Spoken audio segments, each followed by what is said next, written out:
Hello everyone, welcome to biology class. Today we begin the chapter number 2, animal tissues. In this chapter we will be learning about the various tissues and their structure and function as we are observing in the animal body. Let us learn this. We have already done the tissues definition in the earlier chapter. We will have a short recap. What are the tissues? These are the group of similar cells which perform a specific function. So that kind of cells, a group of cells which perform a similar function, that is called as a tissue. In the plants we have seen various tissues in the previous chapter. This is now the time to see the various kind of tissues that are observed in the case of the animals. So animal cells or animal tissues are generally classified in these four main categories. The names we will go through. First is epithelial tissue, second is connective tissue, third is muscular tissue, and the fourth one is nervous tissue. All these four we will be going through in this chapter. In today's class we will learn the first two, epithelial and the connective tissue. The remaining two, muscular and the nervous tissue, will be covering in the upcoming week. Let us come and learn the topic of epithelial tissue. What is this tissue? This is a thin protective layer of cells. Epithelial tissue is a thin layer of cells and it covers our external surface of our body. Even our skin is made up of epithelial tissue. So all over our body, a layer of cells is formed. Those cells are actually made up of epithelial tissue. All those are epithelial tissue. Now also, not only outside our body, these tissues are also present in the inner lining of the internal organs. For example, the inner lining of our stomach is epithelial tissue. The inner lining of the intestine, that is also epithelial tissue, as well as the inner lining of the lungs. So all these internal organs, their internal layer is also made up of epithelial tissue. The structure we will see now. What is the structure? You can observe this diagram given here. So by observing this diagram, it should be clear that all the cells are tightly fit together. All are closely attached to each other and therefore there is no space between them. All the cells of the epithelial tissue are tightly packed. There are several kinds of epithelial tissues. The details we don't need to go through, but we have to be knowing that there is no space in between the cells of the epithelial tissue. What is the function of this epithelial tissue? Let us see. First is it supports and protects the internal organs. Why so? Because already we have seen inner lining of the internal organ is made up of epithelial tissue. This inner lining of our stomach, for example, is having epithelial tissue. So this tissue is doing what? It is supporting and protecting our internal organs. Similarly, it prevents the entry of the germs. That is the upper layer of our body, that is the skin is protecting our body from entry of the germs. The germs cannot enter our body because of this upper layer on our body. So this is what is known as epithelial tissues. Next is the connective tissues. As the name is telling, connective, they are connecting the various tissues and organs together. So that is why it is called as connective tissue. Where they are found all over our body, in different parts of the body, in different structures of the body. Some common examples of this are bone as well as the blood. Blood flows. Blood is a fluid connective tissue, liquid connective tissue. So let us see, these three categories are there. On the basis of structure and function, we can classify this connective tissue in different methods. First is called as connective tissue proper. Second is skeletal. This skeletal one contains bones and cartilages that we'll see in details. The third one, that is fluid connective tissue. Fluid means what? Fluid means liquid. So fluid connective tissue contains the blood. The human blood or in the blood of the animals is fluid connective tissue. So let us come into the details now. First is connective tissue proper. This is all over our body, spread all over our body, and what it is doing, it is supporting the various body parts and it fills up the space between the organs, between various kinds of organs. Some that are arranged in our body. Some empty spaces are there in the body, and that empty space is filled up by this connective tissue proper. So this is the first thing, or the first function of connective tissue proper. Second thing is it connects one bone to another and a muscle to a bone. How it is so, we will see in the details when we will come to the skeletal connective tissue. So second point I am leaving for now. On the basis of this structure and function, again connective tissue proper are again divided into two types. Already we have seen here connective tissue are of three types: connective tissue proper, skeletal tissue, and fluid connective tissue. Now what they are saying is connective tissue proper is again branched or divided into two more categories. What are those categories? One is areolar tissue, second one is adipose tissue.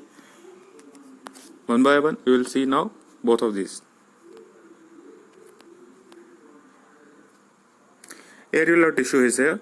Areolar tissue are the most simple form of the connective tissues, and they are most widely distributed all over our body. They are spread. Where they are spread, they will form a continuous layer all over our body below the skin. Below our skin, this tissue is present. And what it is doing there? It is helping our skin to be stretched and return to its original position. Skin becomes flexible. The epithelial tissue is on the upper layer of the body, but below this epithelial tissue, there below this skin, what is there is areolar tissue, and it is helping or supporting the skin to become flexible in nature. That is because of areolar tissue. So last point you'll read, they are found in the dermis, that is in the skin. They are found in the ligaments and tendons, that is between the bones and muscles in the joints. They are also found there. So this is areolar tissue. Next one we will move is functions. First is it supports because it is present all over our body below the skin, and it binds the skin with muscles. The skin will remain attached to our body. Also it attaches the blood vessels to the surrounding tissues. These are two important functions. First is it provides support. Second, it binds the skin with muscles and also blood vessels to various kinds of tissues all over our body. Next type of the important connective tissue proper is adipose tissue. It is a loose connective tissue, and it is also located below our skin. Just like the areolar tissue, it is below our skin. It provides flexibility to the skin. This adipose tissue is also is located beneath or below our skin. Also, along with located below the skin, it is also present around the internal organs. It surrounds all the internal organs, such as important organs like kidneys, heart, lungs, etc. and so on. Many internal organs are there. All are surrounded by adipose tissue. Third thing, it is used for the storage of fats. So what is the purpose of storing fat? All the fat molecules, extra fat is stored in our body in the form of adipose tissue. Fat layer is deposited is formed all over our body, that is in the form of adipose tissue. What this is doing is, it is given in the functions. It is acting as an energy source. Whenever our body needs food, and in case we don't get the food at proper time, then this fat which is stored in our body, it will be used to get energy. Our body will always be in need of energy. In case you are not having food, then what our body will do? Our body will utilize, it will use this fat. Whatever fat is stored in our body in adipose tissues, that fat will be used here. Let us read here. Whenever our body needs energy, the fat stored in the adipose tissue gets converted, and what will form there? That fat will become carbohydrates, and carbohydrate will give us energy. So that is why adipose tissue store fat, and this fat can be used at any time to get energy for our body. Second important function or use of adipose tissue is it provides insulation to the body. Insulation means protection of our body. It protects our body from outside temperature changes. Especially in the winter season, the temperature is very low. So that low temperature will affect our body, because our body is having a fixed temperature of 37 degrees Celsius. Above this or below this, the temperature should not be going. So this is a fixed temperature, so that should be normal. But if in the winter season temperature is low, it will affect our body. We will become sick if this temperature is not maintained. So adipose tissue is protecting our body by this fat layer. It is not allowing the outside coldness to enter our body. So that is the second function. Third is it acts as a shock absorber for the internal body organs. Shock absorber because it is surrounding the various internal organs. So sudden shock can be easily absorbed by this fat layer of tissues, that is adipose tissue. These are the three important functions of adipose tissue. That we have covered two types of connective tissue proper. Areolar tissue present below the skin. It provides flexibility to the skin, and also it supports the body, that we have seen in this function of areolar tissue. Then we have seen adipose tissue. It is also connective tissue proper. It is also located below the skin.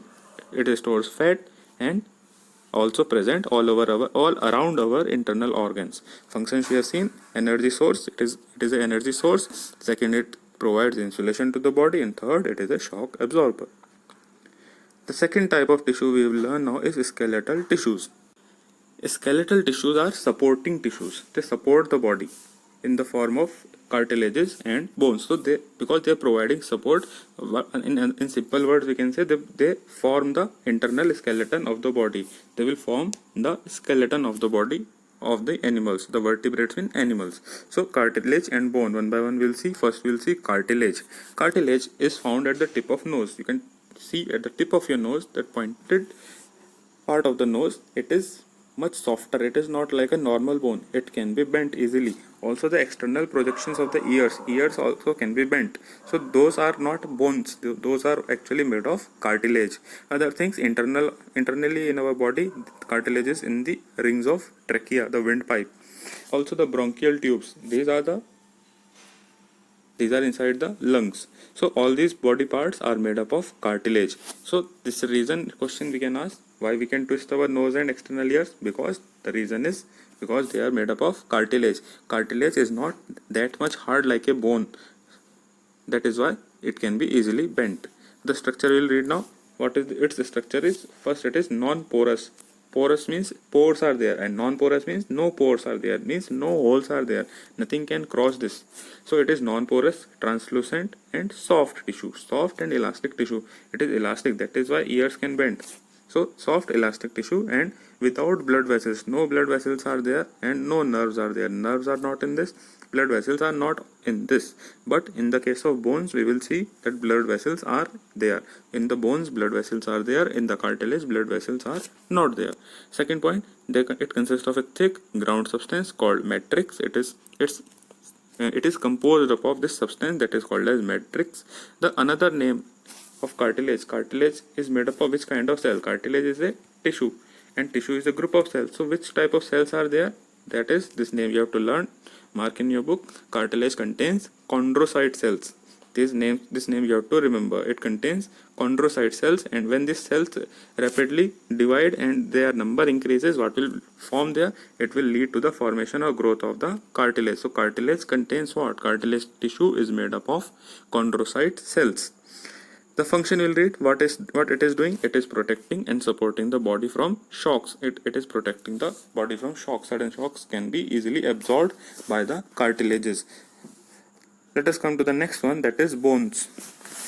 Bones are the internal bony skeleton. As we all know, its skeletal system is a major part of it is made up of bones, and these are very hard tissues. The structure is showing here. It is hard and porous. Now earlier what you have seen in the cartilage, it was written it is soft and non-porous. Just opposite is in the case of bone. They are hard and porous. So this is very hard and porous, means some small holes are there. For what these holes are there? For the blood to flow there. Blood has to be flowing in the bones. So for the blood to move inside the bones, there should be some pores. So it is porous tissue for the supply of nerves as well as blood vessels. Nerves also can go or move, can enter they can enter the bones. Also the blood vessels can enter the bones. Next one, what kind of cells are there? In the cartilage we have seen they are made up of chondrocyte cells. Here also the cell name you will mark in your book. The bone tissue is made up of osteocytes. These are called as osteocytes, and special minerals are there which are forming the bone. That name also you will learn. The bone is made up of calcium and phosphorus. This is the main component of the bone. Osteocyte cells are there, but these cells are containing what? They are containing calcium and phosphorus. Because of this calcium and phosphorus only, our bone will become hard, or in simple word we can say our bones can become strong because of calcium and phosphorus. So our diet should contain these minerals in good quantity. Next one, just like in the chondrocytes, in the cartilage we had seen matrix was there. Here also matrix is there, but here it is arranged in the concentric layers, means one after the other layer is there. In several circular layers are there, that is called concentric layers are there, and that makes up what? That makes up Herbaceous canal. Next line, the osteocytes are present in between the fluid filled spaces called lacunae.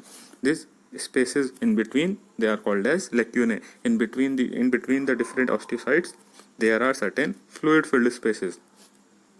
Fluid means liquid. That spaces are called as lacunae.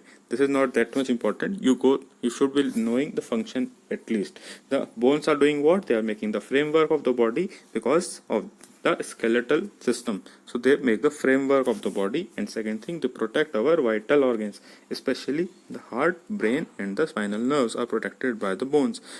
Like the brain is protected by the skull. Our head is actually the bone part of the head is skull. Similarly, the heart is inside the rib cage. You will know when you will learn or when we will discuss about the skeletal system in detail. So these are the two functions. Both things functions you have to learn. Cartilage function also and bone function also you have to learn. And what type of cells are there? Cartilage, chondrocytes, bone, osteocytes. Remaining things are not that much important. Let us come and have a look at this table that is given difference between bone and cartilage. First is bone is hard and it is very large porous tissue. Second thing, it is soft and non-porous. So it is hard and porous, it is soft and non-porous. Second difference we will see, it is non-flexible because it is hard, it cannot be flexible. The second one is cartilage is soft, so it is flexible in nature, it can be easily bent like our nose and external ears. Next, third one is blood vessels are present. Blood vessels can enter the bone because of these pores which are present there. But in the case of cartilage, blood vessels are not there, they are absent. The fourth point we'll read, the cells of the bone are called osteocytes and the cells of the cartilage are called chondrocytes. Bone form the framework of the body because they are the main part of the skeletal system. On the other side, cartilage, they provide the support only.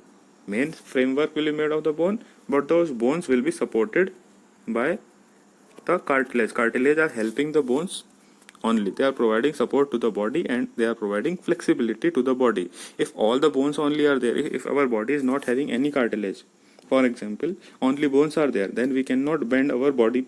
We always have to remain straight. We can't sit, we can't walk, we can't do any daily activity. So that is why cartilages are very important. They provide flexibility to our body and that is why we can do our day-to-day activities. So that is why both are equally important. So this table you have to learn. All the points should be clear to you. Now some other parts are there in the skeletal system only, tendon and ligaments. Let us read what is tendon. Tendon are also cord-like strong inelastic structures. Inelastic means they are not much flexible. And what they are doing, they are connecting the muscle to a bone. One muscle can be connected to another bone using a tendon. And they are very strong and made up of white fibers. Let us see, we will see in this diagram here. Now, one diagram is given in your book as well. So here you can see the tendon is there. It upper side, this is what, this is a muscle, and downside it is what, this is a bone, and muscle is connected to a bone using what, using a tendon. So this is what the tendon is doing. Tendon connects a muscle and a bone, and it is made up of what, it is made up of white fibers. This fiber color you have to remember. Tendons are made of white fibers. And second thing what you have to learn is they are made up of they are connecting what, they are connecting muscle to bone. Tendons connect muscle to bone. This you have to remember. Next thing, ligaments. Ligaments are elastic. Tendons are inelastic, they cannot bend very much, but the ligaments, they are elastic, they can stretch also. And what they are doing, they are connecting bones to bone, means two different bones can be joined together by ligaments. And they are made up of what, they are made up of white fibers as well as yellow fibers. In tendon only one type of fiber are there, that is white fibers, but in ligament we are having two types, white as well as yellow fibers. You see now in the diagram where this ligament is. Here you can see the ligament is present here, and upside you can see what is there, bone is there, and below ligament also bone is there. So one bone is connected to another bone. This bone and another bone both are connected to each other. Here one bone is there, another bone is upwards, and in between we can see here what is there is ligament. I hope it is clear to you. We will have a difference between these. This table is also given in the book here. You have to learn this as well. So first is tendon is inelastic, ligament is elastic. Tendon joins muscle to bone, ligament join bone to bone. Tendon is made up of white fibers, ligament is made of white as well as yellow fibers. What tendon is doing, it provides movement to muscles because it is connecting the muscles to bone. So muscles can move to and fro because of tendons only. But the ligament is doing what? It provides movement to muscle but prevents the overextension. Ligament will avoid the stretching of muscles more than required.